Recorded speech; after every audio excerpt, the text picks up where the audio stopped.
Okay, this is take 3. I'm done after this one. Gonna get some food. I'm sweating. Sweating in a hotel room in Texas. What is up, everybody? I am Tim TV. I was supposed to be recording the green screen show this week, but instead I got told by my boss that, well, first off, the question was, it's like, so, Texas. I was like, so, yes, that's a state. He goes, it's a state you're going to be in at the end of the week. So I drove 6 hours to get here, and I'm sitting in a Texas hotel room, which, by the way, not the best hotel room I've ever been in. Not bad. 2 pictures of shoes. Got a nice bed. Got a question for you. How do you get into your bed? Do you get it going long ways?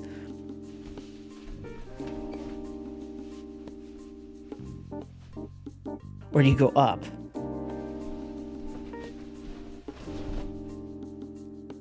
Anyways, I wanted to start another segment for this show. Another segment for my channel, because I think that I have some pretty unique things to talk about. One of it is this little fan mail booklet that I have, that I created, that someday I'm hopefully going to make into a coffee book. Yeah, it's going to be a book made of coffee. A coffee table book. But this one is from my radio show that I had in community college, which was a hip-hop show Friday night from 8 to 12. I was supposed to only be 8 to 10, but sometimes I just like, yeah, let's go for an extra hour. Let's see what happens. I did hip-hop show, and then at a certain point, I stopped just calling it a genre, and it was an all-request show, because I started getting 15 to 20 letters a week for the show. So no matter what, I would always have like 20 or 40 songs to play. And then I always would mix in some of the songs they requested from earlier weeks and things like that. So, and you might be wondering, wow, who would write in physical mail to give to a college DJ?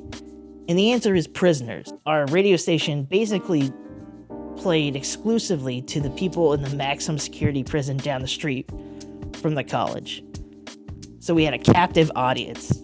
It's pretty awesome. It was actually a really cool deal. And, you know, these guys are going through so much shit in their life that maybe we should give them a break and play some music they like. Obviously, they're not there for the best of reasons, but, you know, you try to make someone's day where you can. So this first letter came from this dude named Taz, and it's probably the most iconic letter I have, because Taz didn't have like a letterhead.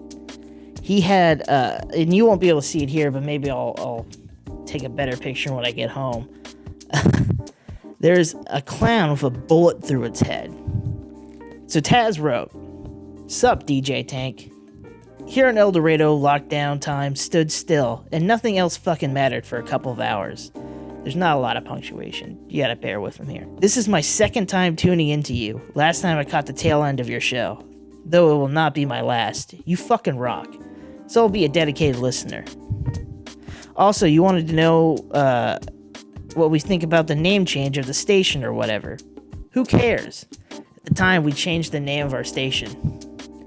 He didn't care.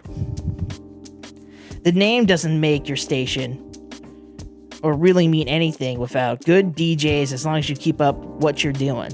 That's all that matters. Positive, dude. And yeah, I would have to agree with you. It's great you're on Fridays. Less announcements or whatever words, less talk and more rock. Less announcements, or in other words, less talk, more rock." Obviously, reading was not something I did while I was a DJ. So in a lot of these letters, they're basically to tell me what they want to hear on the show. And so at the end of my shows, I would play sometimes some metal to end the night. Because a lot of times we wanted them, and I was told by the people that worked at the prison, because I knew some of the people there, they're like, yeah, you should find a way to wind down your show and make it so people don't, like, want to keep listening at the end of your show. I was like, why? He goes, late night riots aren't that fun. They didn't say exclusively like that. Like, that's a little bit dramatized.